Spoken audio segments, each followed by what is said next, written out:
एक कथा सुनाई जाती है कि जब महाभारत का युद्ध निश्चित हुआ तो अर्जुन और दुर्योधन ये दोनों द्वारिका गए भगवान के पास।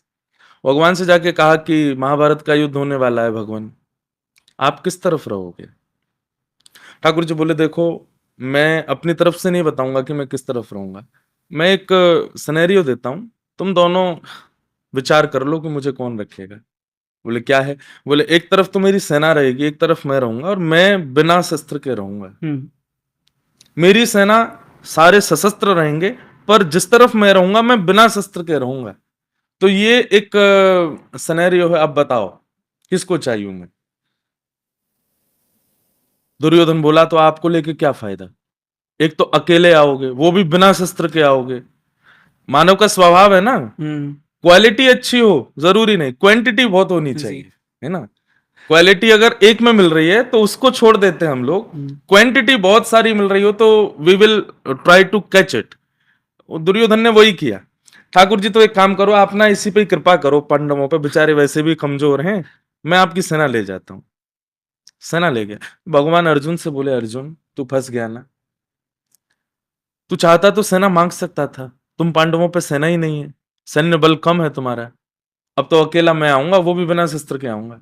तो अर्जुन की इस बात ने भगवान को उसका सारथी बना दिया। अर्जुन ने क्या कहा? अर्जुन बोला नाथ, पहली बात तो मैं आपसे कुछ मांगने नहीं आया था, मुझे आपसे सैन्य बल या कुछ भी शस्त्र अस्त्र ये सब नहीं चाहिए थे।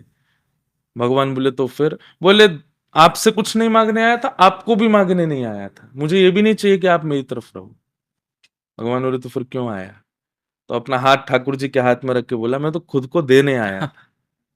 ठाकुर जी मेरे आगे महाभारत युद्ध है, विशाल सेना है, मेरा हाथ पकड़ो, आप मुझे बताओ मैं क्या करूं। मैं लेने नहीं, आपको लेने आऊंगा तो आप वो करोगे जो मैं कहूंगा, और उसमें फंसूंगा मैं कि मैं कहूं आप करो, वो नहीं, आप कहो मैं करूंगा, करिष्ये वचनम तव। बस इसी बात ने ठाकुर जी अर्जुन को रीझ गए ठाकुर जी। बाकी पूर्व संबंध तो बहुत सारे हैं भगवान के अर्जुन के साथ में, अर्जुन नर है, भगवान नारायण है, तो पूर्व से ही निश्चित था कि भगवान उसके साथ रहने वाले हैं। परंतु इस बात ने, जो वो उसका प्रेम भाव था ना, वो बाकी पांडवों में नहीं था। उस प्रेम भाव के वशीभूत होकर भगवान उसके सखा भी बने, उसके सारथी भी बने। कहां तक कहें, एक जगह तो ऐसी कथा आती कि भगवान रात्रि में जब युद्ध हो जाता था, सब आराम करते थे, भगवान उसके पैर दबाते थे अर्जुन।